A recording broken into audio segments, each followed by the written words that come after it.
Lead me to some soul today. Oh, teach me, Lord, just what to Good morning, say. everyone. Welcome to a series of podcasts that we've been calling Leading Others to Christ. In fact, this is episode, it's hard to believe, but it's episode number 61. My name is Dan Barker, and I preach for the Creekside Church of Christ in Franklin, Indiana, where I also serve as one of the shepherds.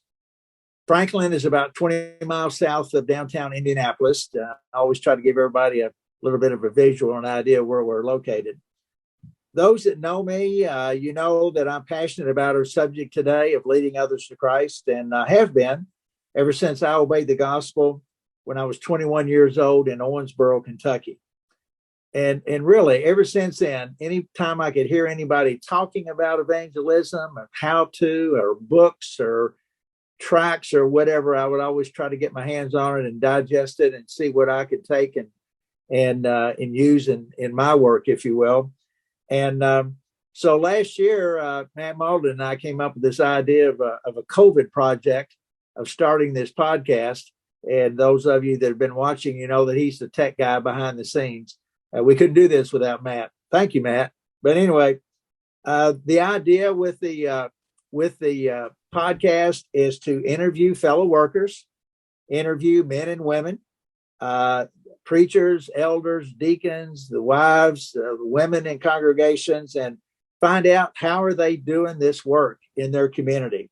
How are they doing it? Where are they doing it? What type of studies do they use? How do they invite to services? All those things. And I always remind everybody in every interview what Paul said to Timothy in 2 Timothy 2. He says to remind. He said, the things that you've heard from me among many witnesses, commit these to faithful men, obviously, and women, who will be able to teach others also. And then later in that chapter, there's a phrase there that I really like. Paul is urging Timothy and urging us to be useful for the master. So these ideas, these interviews have generated an awful lot of ideas. Probably 80% of the people that I've interviewed, I've not met in person. That includes our guest today. And Lord willing, I'll be able to meet our guest sometime in person sometime soon. But so many things that we've learned. And I made a note here for today that some of the things I've put down amazing. Some have been encouraging, and some at times have been discouraging. And we try to focus on the positive things, but there's a lot of things that have come out of these interviews, some new ideas and some new tools that we're working on that we'll talk more to you about later as these come together. But let me stop. We need all the time we can today. We're so happy to have with us today Daniel DeGarmo. Welcome, Daniel. Good to be with you. Yes, sir. Well, we really appreciate you taking the time to be with us today. Daniel works with the church in Chillicothe, Ohio, and he's been recommended by several people that we've interviewed. And I might well share this with everybody, because if you're listening and you have somebody that you think that I need to interview or you'd like to recommend, please send that information to me and the contact person and their number, and I'll be more than happy to reach out and see when we can get them scheduled. But we always start everything out, Daniel, with what we call the short bio, the elevator pitch. I know a lot of people know you. There's people that are listening that don't know you very well. So kind of bring us up to speed here. Where were you born and what are you doing? And tell us about Daniel DeGarmo. Go ahead. Okay, so I was born and raised in the northern panhandle of West Virginia, so the Moundsville, Wheeling area.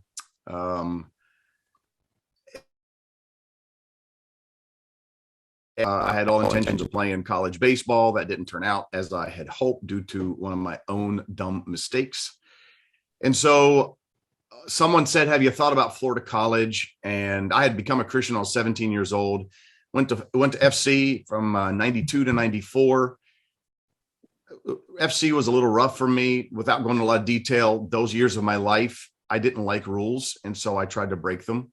And so there was a challenging time where the rebel heart kind of won out. And so I didn't graduate until 95 because, quite frankly, I got expelled. But I finished, and I got out of Florida College in 95, moved to Columbus, Ohio, started working secular work. The idea of preaching was not real. I mean, I did some preaching, but not really on my radar at all. As I'm in Columbus, Ohio, I would always travel back to FC to visit during lectures, and other times I had a good friend that was preaching down there in the Bradenton area, and I'd fly down for a weekend. And at one of the lectures in 1997, on a Thursday night, I remember because Bill Hall was doing the lecture on holiness.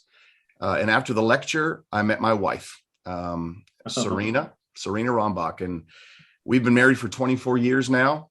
We got married, let me think, 7 months later in that same year of 97, November 8th of 97.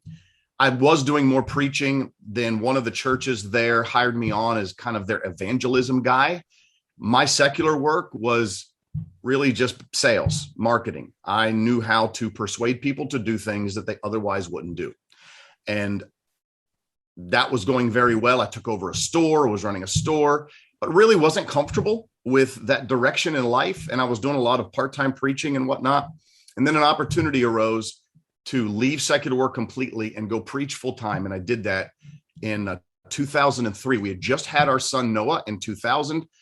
Serena was pregnant with our oldest daughter, Eliana, and we moved up there. I could go into so many details about how God, took care of everything so providentially that we got to Canada. Everything worked out great.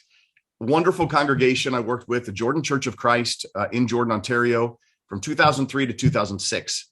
About halfway through 2006, I decided I wanted to get back to the States, and I've always wanted to go to a community and plant a church, just start something from scratch.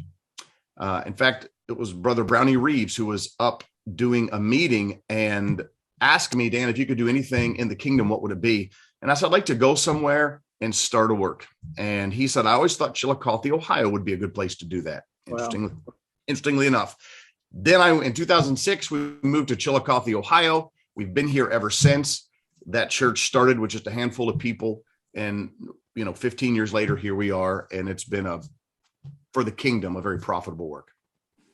Wow. I believe, I hope I have this right when you said Brownie Reeves. I believe last week we interviewed Keith Stoneheart, and I believe Brownie converted. Yeah, Keith. Yeah. Yeah, I remember. Yep. I'm glad that made that connection there. Yeah. Maybe is Brownie still with us?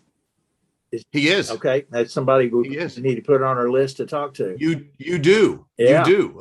But this is something that you're going to hear about too in the future. This what if. This came up. This what if concept. Yep. And it came up with our first interview with Benjamin Lee. And Good guy. Good guy. Yeah. And so we've used that almost every time, but I jotted it down there. What if you hadn't gone to Florida College, or what if you hadn't gone in 97 and heard the lecture with Bill Hall? Because you wouldn't have met that cute little girl there, right? That's right. Yeah. So what if you hadn't gone, right? And then what if Brother Reeves had not mentioned Chillicothe? I mean, he could have, think about all the different places that he could have mentioned, right? Yep. I just find, I love to study the providence of God. I don't understand all of it. I just think it's just amazing. But I know, obviously we're just getting to know each other, and so many things there I could go off of and think about. But this is a silly question maybe, but why do you do what you do? Well, it's like, remember when you were a kid, people would say, well, Daniel, what do you want to be when you grow up? Right. Mm-hmm. Yeah. And so why could you do that? What do you think? Why do you do what you do? That's a really good question. Thank you. So a month or two ago, I entered an auctioneer competition, and one of the question, part of that process is they ask you a question on the spot. You don't know what the question is, no time to prepare. And the question was, why do you love the auction industry? Which is a great question. But that question you just asked, I think hits the same area of my heart, which is I love people. I just love people. I love getting to know people. I love hearing people. I love knowing people's stories. I love seeing people redeemed. I just love people. And I do what I do. I think the best answer I could give you is because I just love people. Well, that's so good and so powerful. There's again, in talking to everybody, we're all so different, right? We're all just we're different, but there's some things that we're obviously we have the gospel in common and the path that we're on, but so the skill set that we need to develop and need to learn how. I mean, some are natural, and you seem to be one of those guys. I don't know if you would say it's a natural gift that you have to meet people, and because there's so many people, they're scared to death to talk to somebody.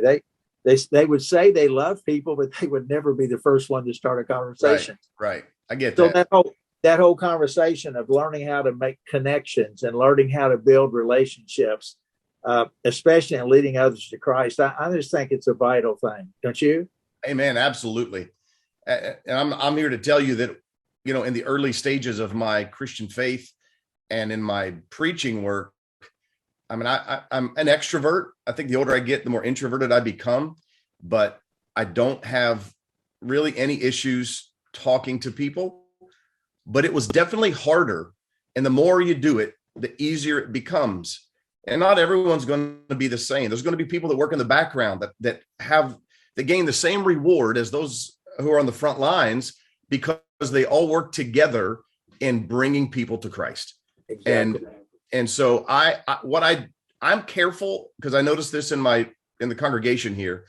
There are some people that's not going to be door knockers, and that's fine. I think sometimes we try to get everyone to be out there pounding on doors and starting Bible studies. I'm not sure 1 Corinthians 12 really describes that accurately describes what we try to accomplish today. You can't put everybody out front. There's going to be people in the background. And when the church is working together as it should, then you will see the fruit of that. And while I think everyone should be able to share the fundamentals of Christ and Him crucified, the gospel message, the methodology of doing that for each person is going to be different, and that's okay. That's it's huge for me. That took me a while to really accept that. I always thought people should be like me. They're not going to be. I'm glad they're not. I don't want a bunch of Dan DeGarmos out there. You don't want a bunch of Dan DeGarmos out there. I love it when the church works together and you have people out front, people in the background, and they're all working for the common cause of leading others to Christ. Well, that's so good too. And just think about the analogy that we're given in the scriptures of our body. There's certain parts of our body. I can't say to my big toe, I don't need you. You don't see my big toe unless I take my shoe off of it or stump it or right. But how valuable, if I don't have that big toe, it presents some problems for me. And but yeah, the role that we all have is a fascinating conversation. But I know you mentioned Brownie Reeves there. Another note that I have: who's somebody that comes to mind? You mentioned Bill Hall there, but I know there's others that maybe that were Barnabases in your life, or they were mentors. And I'm not talking so much about, well, it could be even in the business world, but who comes to mind, that a man or woman that had some influence on you and encouraged you to do what you're doing? That's a very easy question for me to answer, and it's Ken Craig. Yep. Ken Craig, and he's a shepherd with the church in Helena, Alabama. I met him just as I was getting ready. I think it was in 2004 at a lectureship in Ocala, I think, and heard him present the big picture of the Bible. And maybe in all your evangelism interviews, people have mentioned that. And it blew me away. I felt like I heard the gospel for the first time. And he has been a dear friend and mentor and counselor to me for the past 17 years. So That's an easy question for me to answer. And it's Ken Craig. Well, I think people, it's always been interesting to do that and ask people. And I know that Ken is still alive and well. And but sometimes I'll have people and they'll talk about somebody maybe from way back, and I'll say, right. Well, have you reached out to them lately? Have you reached out to say thank you? And maybe even with with Ken. Just Yeah. and you've probably said thank you before, but we all need somebody. We need to hear every now and then. That's a Way to great go! reminder. Yes. Well, but we all need to hear that. We just need to hear thank you. I appreciate what you've done. You look at Paul's writings, he ended every letter that he wrote encouraging and thanking somebody. He touched on different people's lives. And that meant a great deal to those workers out there to hear him remember them. But Yep. we all need that. And maybe if it's that sister in certain congregation, she invited you over every now and then and fed you and I don't know, sent you a card or just to remember. But I think that's an important part of our, again, back to the relationship building Absolutely. thing. Tell us a little bit more about the church there, Chillicothe, if you would. Yeah, sure. So it was 2006 when we moved here and planted this work. We were meeting in there's so many details that I'm going to have to just skip because of time. We were meeting in a community center that was offered us for free. And there was a lot of support from Christians and churches all over the place for what we were doing. And we got busy. I don't know how else to say it. We got busy. I came here with Mark Hatfield. Him and I are still beloved brothers. And he came here to work. Him and his family came here to start this work with us. And let's see, that was 2006. And a few years later, we had an opportunity to purchase a piece of land. We bought the land and we built a church building in 2009 and got into this in 2010. We've been in this building for 11 years. We started off with probably 17 to 19 as a core membership. You can imagine after the course of 15, 16 years, there's going to be changes. We have watched a lot of people give their lives to Christ. We've watched a lot of people walk away from that life. We've seen people move on to other opportunities. It's just been a journey for sure. I don't know. I'm going to briefly touch on this, but it's been a painful journey too. The COVID scene, and I've heard this from so many preachers, really hit a lot of churches hard. And there was some unfortunate, maybe divisions and separations. And we went through that. That was hard. But here we are on the other side of this COVID mess. And we're still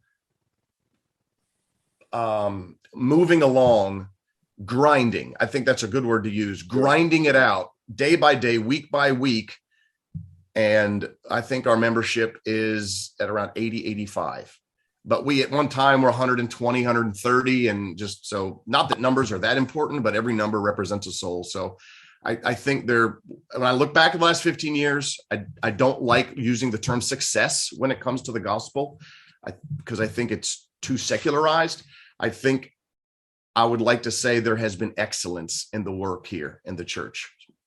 Well, thank you for sharing that. And I think sometimes we don't even sit down and do a little quick review or like that, just kind of to think back about how the group starts. There's so many places that you go and people, they see a building that's there. They see the people that are there, go, well, this has always been here. No, that they all have a history and they all had a beginning place. And, but like you say, the life of a congregation, the funerals, the accidents, the ones that do move away. We've lost some really strong people that they had to move because of job or family situations, and we hated to see them leave, but that's part of life. But yeah, the dynamics of a local work is a great subject to think about too. I will say this too, if you don't mind me adding something. No, I look back, and when we were renting out the community center, I felt like our church was more cohesive and working, more active in working together. I look back and I wonder if building a church building wasn't the best idea, because it's, for some people, once we got the church building, it was as if we had arrived. Wow. And that, I look back and today I still wonder, should we really have done that? I'm not here to criticize church buildings or anything like that, but in our journey, I those first 3 or 4 years was a very active work. And then when the church building came and we got in it, it was like, here we are. and the work stopped. Now I won't say stopped. It definitely slowed down. I look back, it definitely slowed down, and it took a lot of work to get that work going again. And we have in some, peaks and valleys, but anyway, when I look at this work in Chillicothe and the wholeness of it, I wonder if that was, looking back in wisdom, that was the best move. I don't know, right. But I question it. I do. Well, and I can relate to that and understand that.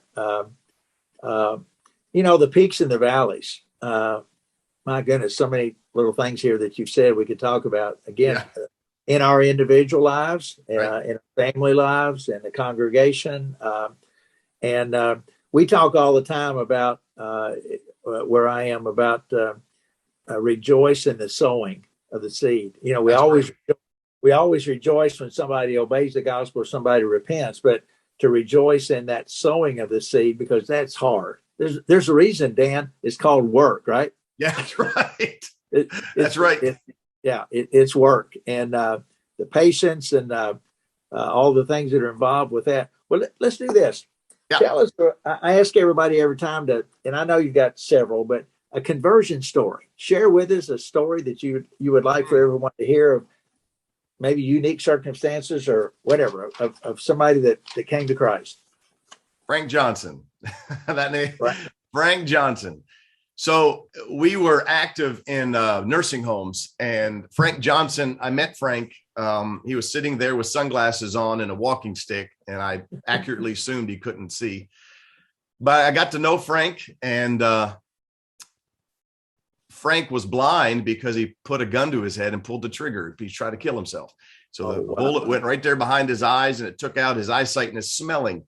Many who might watch this will remember the Frank Johnson story because they were active in watching it unfold, but shared the gospel with Frank. And I asked him if he would like to die with Christ. And I still today use the big picture of the Bible process and share, I've kind of adapted it to my own flow, but it is fundamentally the same story. Okay. The story of redemption. And I asked Frank, I said, would you like to die with Christ today, Frank, and have a new life and have all those things that you've done in your life forgotten by God and cleansed? And he said, I just remember, he said, if you can make that happen, I'd love to. Wow. And we made it happen in the moment. We ended up, church building wasn't, I don't know if it was, I'm trying to think if it was built yet or if there was a problem with the baptistry, but we ended up baptizing Frank in a pool in one of the hotels just not far from where he was at the nursing home. And then for the next 4 to 5 years, as Frank lived and then he died, he was a source of encouragement to so many people, because when he would comment in classes and he would say things, he's coming at being a Christian from someone who lived a life that was not Christian for 70 plus years. And the perspective that we got from Frank was very humbling, because he looks back on all the things that he did that was ungodly but pleasurable and saw them as, listen, I'm living now. I wasn't living back then. Now I'm living. And I only wish I could have had the life I have now and not done any of that stuff. And that kind of perspective was such an encouraging one to our church. It really was. Frank died, and he's buried in my backyard. I love Frank so much. I said, Frank, I'm going to bury you in my backyard. He wanted to be cremated.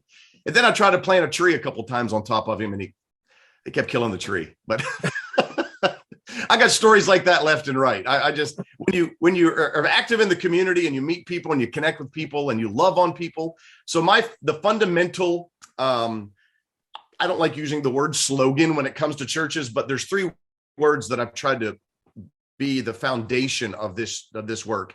It's love, serve, and teach, in that order, because that is, I believe, when I've studied the life of Christ, that is the order in which I see Jesus being an incredible evangelist and loving people, serving people, and teaching people. You take one of those pieces out, it's for naught. If the love is the motive, the serve is the hands, and the teach is the mouth, you've got to do all of that with lost people. They got to know that you genuinely care about them and you love them. If they don't, what you're presenting to them when you start talking to them about God and how much he loves them, it's going to sound very rehearsed. It's going to sound like it's something you do because you get paid to do it. It doesn't sound authentic. So your heart has to get to a place where you genuinely love people. And then you allow yourself to be a servant to them. And if you love people and serve people, lost people in the community or wherever, the doors that open up to share with them about Christ and him crucified and the gospel message of redemption, there'll be more than you can handle. But you've got to work on your heart and your hands. You've got to love and serve. And sorry to get preachy, but that is the process. No. And I try to do that in my own life. I'm imperfect at it. No, I'm not claiming here perfection to anything, but I know my heart and I genuinely love people and I want to show them I love them by serving them. And the opportunities to teach are wide open. One other conversion story day that I like telling people, I know time is limited, but we had an unfortunate loss of one of our sisters that we actually taught and converted their family. She died in a motorcycle accident on the way to church one morning. And wow. Yes. And then 1 year later, they called it the Ride for Lynette. So it went social media viral, I guess. And at least 1,000, probably 1,500 bikers came from all over the country to ride the ride from the house into the church. And that day, all we asked was they would stay to hear a message. And I got pictures of it, video of it. There was more than this building could handle, but there was a lot of land here. They all parked their bikes, and I got out with a megaphone and I preached Christ and how much he loves them and what he did to show them he loved them. And we baptized 4 people that day. Wow. And two of them are still faithful members of our church today. Wow, what a great story that is.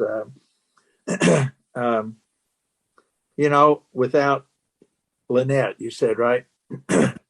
Without her even realizing, with an accident like that, but she had no clue that her death was going to lead to that many people having a chance to hear the gospel, and 4 people actually obeying the gospel. Yes. Through her death. Back to the providence of God again, right? Yep. Absolutely. Absolutely. Yeah. So that is so good. I know I told you the time would go fast, man. He just gave me the signal. So what did he do? Is this being 50 minutes? Yeah, I wish. Yeah, he would pop on the screen if we went too long. But so many things we could talk about, and what we're trying to do. I can just see it. And I was thinking about this when you were talking about Frank. Frank couldn't see your face. He couldn't see he could hear you. He could hear your energy. He could hear the truth that you were teaching from God's word. And he was motivated by that to respond. But that energy that, I just want to encourage you to keep your energy up. And you're still a kid to me, but you're a young guy, but keep that energy going. Because I'm afraid in too many places, I'm going to get negative for a minute. It's not negative.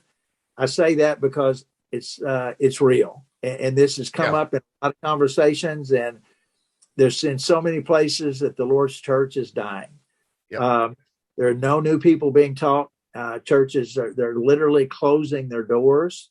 And it's so sad to see that we've seen through this, doing all these podcasts, so many numbers that have come up with the average size of like 80% of the congregations have like 30 people, 34 people. And nobody is responding in a long time. They don't even have gospel meetings anymore. They can't afford to bring anybody in. And there's just no, people don't know who they are in the community. They're not involved in the community. And I don't know if they've lost their first love, if the fire's gone out, or they never were taught in the first place. It's a little bit of everything. But remember the Hebrew writer there said that, not to forsake the assembly, but one of the things that we're supposed to do when we come together is stir each other up, right? That's right. So how do we stir each other up? And maybe I'm going to tie that into, since we're out of time, we always end with one thing. And maybe you had one thing, and your one thing there was your 3 words was really good. But what do you think we could do? Just not to put you on the spot, but what can we do to keep each other stirred up? What to stir us up again? What do you think we need to do? Oh, wow. I have a few answers for that. I'm not the source of absolute knowledge on this. The one thing is, I think we have to shift our focus. I think our focus, for many, when you mention these dying churches, I think the focus needs to be shifted. And I probably will take some heat for that. And people who know me know what I mean by that. But the focus needs to be shifted. We need to think beyond outside of ourselves. We just need to shift the focus from us and our right little group and focus on the needs of the people that are outside your group, and go out and love them, serve them, and teach them. Well, I hope nobody would. I hope you said you might get in trouble. Anybody that understands what's going on, it's like the old illustration. I mean, Jesus told Peter and the other guys there to follow him, he's going to teach them to be fishers of men, right? Yeah. And what's the old illustration? If we're just focused on the aquarium, That's right. We're not doing any fishing out there in our communities the way we used to. I've got an article, and I've shared this several times, that was written in the Owensboro Messenger and Enquirer. It was in 1960 on April the 30th. The reason I can remember that's my birthday, April the 30th. And yes, all of you that are listening, you need to write that down. No. But the title of the article was, and this was Associated Press religious writer, the title of the article was, in the headlines, Church of Christ, fastest growing church in America. That was in 1960. I would have been 14 years old. Can you imagine seeing an article like that today? And it's like, what has happened between 1960, if you will, and today?